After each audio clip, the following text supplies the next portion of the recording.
The Deck of Many Things. Also known as the Deck of Hazards, this set of magical cards has the power to alter a character's destiny dramatically. A deck contains either 13 or 22 cards, each linked to a potent and lasting effect. Drawing a card could grant riches or even allow the casting of a wish, while another card might summon an avatar of death or imprison a soul in another realm. Legend has it that the first deck was crafted by the goddess Istus as a way to test fate. In the world of Toril, it became associated with the fallen empire of Netheril, where enchanted game decks gradually evolved into the artifact we know today. Variants of the deck can be found throughout the multiverse, made from materials like ivory, vellum, or even metal, and occasionally taking on more unusual forms such as dice or magical portals. The effects of the deck range from incredible fortune to full-on disaster. Each outcome occurs in the blink of an eye, and aside from a few cards like the Fool and Jester, the drawn card goes back into the deck for future draws. This unpredictability has made the deck notorious among dungeon masters. As a single session can take a wild turn, one player might gain immense power, while another could find themselves completely wiped from the campaign. Hand and Eye of Vecna. Vecna was once a mortal wizard who rose to become a lich and later a god of secrets and undeath. The hand and eye of Vecna are all that remain of his mortal body, turned into artifacts that carry fragments of his power and will. To use them, a character must replace their own hand or eye with the artifact, forever binding themselves to Vecna's essence. Both artifacts grant incredible power. The eye enhances perception and allows the use of devastating spells like Disintegrate, Dominate Monster, and even Wish when paired with the hand. The hand boosts physical might and delivers necrotic damage with a touch, but removing either kills the host instantly, and over time both push their wielder toward corruption. Across the multiverse, they have resurfaced countless times, each appearance spreading Vecna's influence and drawing followers to his cult. Legends hold that only the Sword of Kas can destroy a creature bearing both artifacts. Kas was a former lieutenant of the Lich Vecna who betrayed him in an attempt to steal his power. The hand and eye can make a character nearly unstoppable, but they also place them under Vecna's shadow. For dungeon masters, they serve as powerful story drivers. An adventurer may rise to greatness with them, but in doing so risks becoming the next villain of the campaign. The Sword of Kas. Crafted by the dark god Vecna for his lieutenant, Kas the Bloody-Handed, the Sword of Kas was originally intended to symbolize loyalty and conquest. However, he ultimately turned the sword against Vecna, delivering the fatal blow that shattered his master's mortal form, leaving behind only the infamous hand and eye. This blade is often depicted as a longsword of unparalleled sharpness, exuding an aura of dark power. Various tales describe it as having enhanced accuracy, delivering devastating strikes, or even offering resistance to magic. Most versions of the sword possess a sentient quality, whispering to their wielders and urging them toward ambition and treachery. According to the lore, it has the unique ability to obliterate any creature that possesses both the hand and eye of Vecna, making it both Vecna's greatest vulnerability and his deepest shame. As a combat artifact, the Sword of Kas grants remarkable bonuses in melee combat, often widening a wielder's critical range and allowing for brutal damage. Yet its sentience adds a layer of danger, compelling its bearer to pursue its own ruthless agenda. In campaigns, the Sword of Kas carries as much narrative significance as it does power. Anyone who wields it inherits a legacy steeped in betrayal, leaving allies to question whether they too might be betrayed, while it can turn the tide of battle. As a narrative element, it ensures a backdrop of mistrust and draws the inevitable attention of Vecna himself. Nether Scrolls. The Nether Scrolls are 50 scrolls of pure arcane theory, crafted from sheets of gold or platinum that shimmer with floating runes. Each scroll is part of a set of 5 chapters, and just one requires weeks of study to grasp. Readers gain lasting insights into the nature of magic itself, with knowledge so deep it can transform an apprentice into a master, or an archmage into something greater.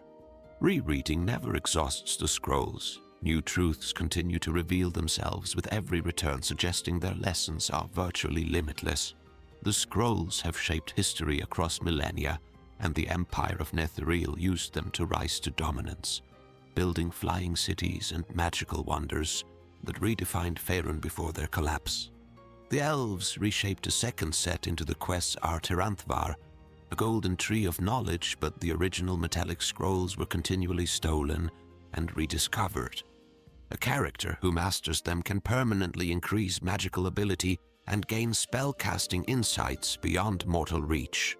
For dungeon masters, they serve as campaign-shaping relics, more dangerous than any sword because they redefine what magic itself can do. The Rod of Seven Parts. Once referred to as the Rod of Law, it is a legendary relic that dates back to the earliest cosmic conflicts in Dungeons and Dragons. Crafted by the Wind Dukes of Akka during their epic battle against the primordial Queen of Chaos, it was shattered in the climactic moment that banished her champion, Miska the Wolf Spider. Since that fateful day, its 7 fragments have been scattered across the plains, reappearing whenever the delicate balance between law and chaos is on the brink of disaster. In terms of gameplay, each fragment of the rod possesses unique powers, from healing abilities to flight and protective wards. When these pieces come together, their powers amplify, and each segment actively leads the bearer to the next one. A fully assembled rod stands as one of the mightiest artifacts, capable of altering reality and enforcing cosmic law. However, there's a catch. Using it comes with the risk of shattering it once more and sending adventurers on a fresh quest. For campaigns, the Rod of Seven Parts serves more as a narrative backbone than a mere treasure. It naturally propels epic-level adventures, encouraging a grand hunt across the plains with each recovered piece raising the stakes. Owning the rod attracts the attention of powerful factions and chaotic fiends who dread its reassembly. The Book of Vile Darkness. It is one of the most feared texts in all of Dungeons and Dragons, and according to the lore, this was originally crafted by the powerful Lich Vecna during his mortal days.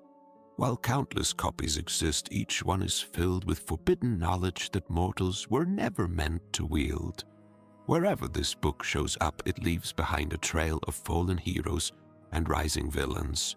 Readers with dark intentions who commit themselves to its teachings can unlock new spells, gain resistances, and tap into insights that far surpass their natural abilities. In some versions, the book even allows mortals to create wicked magical items or perform devastating rituals. However, the characters must fully embrace evil to reap its rewards, and the longer they possess it, the more its corrupting influence seeps into their souls. Good aligned characters face immediate rejection, or even worse, the risk of losing themselves entirely to the book's sinister will. In a campaign, the Book of Vile Darkness is rarely just a piece of treasure. It acts as a narrative catalyst that can push characters toward villainy, disrupt party dynamics, or equip a villain with nearly limitless resources. For dungeon masters, it's a powerful tool to challenge players' moral compasses, forcing them to weigh the seductive lure of power against their own principles. The Orb of Dragonkind. This is a legendary artifact steeped in the lore of dragons, crafted in ancient times when spellcasters sought to harness the power of the fiercest creatures on the planet. Each orb is linked to a specific type of dragon and contains a piece of that dragon's spirit, allowing mortals to summon and command these majestic beings. According to the stories, these orbs have ignited wars and become coveted treasures for power-hungry tyrants, dreaming of ruling with dragon armies at their side. Their history is drenched in conflict and control, as no other artifact tempts mortals and provokes dragons quite like them. On the battlefield, the Orb of Dragonkind is one of the most powerful tools available. Its wielder can telepathically call dragons from great distances to unleash devastating breath-like attacks. The orb also provides its user with powerful magical defenses and the ability to communicate directly with dragons. However, this bond comes with its dangers. Dragons instinctively sense the orb's pull, and those who aren't bound may come crashing down on the wielder in a fit of rage. In any campaign, the Orb of Dragonkind signifies dominance over the top predators in Dungeons and Dragons. Whoever holds it gains a strategic edge that can turn the tide of wars and political conflicts in an instant. Whether it's in the hands of a villain or a hero, the orb guarantees that the campaign will be influenced by the fury and grandeur of dragons. Axe of the Dwarvish Lords. This mighty artifact battle axe is both a weapon and a symbol of dwarven unity, crafted in an age when the dwarves sought to preserve their strength against enemies on every side. It was forged alongside a full regalia of dwarven artifacts, but the axe became the most important of them all, representing the authority of a true dwarven high king. According to legend, whole clans would unite behind its bearer, and just having it around could heal the wounds between warring holds. Wherever the axe has shown up, it has played a crucial role in shaping the destinies of dwarves and their kingdoms, frequently becoming the heart of conflicts over succession and legitimacy. It also enhances its wielders' resilience, making them impossible to subdue in battle. Dwarven characters in particular receive even greater advantages, highlighting its significance as a cherished relic of their race. In a campaign setting, the axe of the Dwarvish Lords is valued not just for its might on the battlefield, but for its profound political and cultural importance. The one who wields it can assert their authority over the dwarven people, bringing clans together and rallying armies when the need arises. And this concludes our video for today. If you've enjoyed it, let me know your thoughts in the comments and subscribe to the channel for more content like this.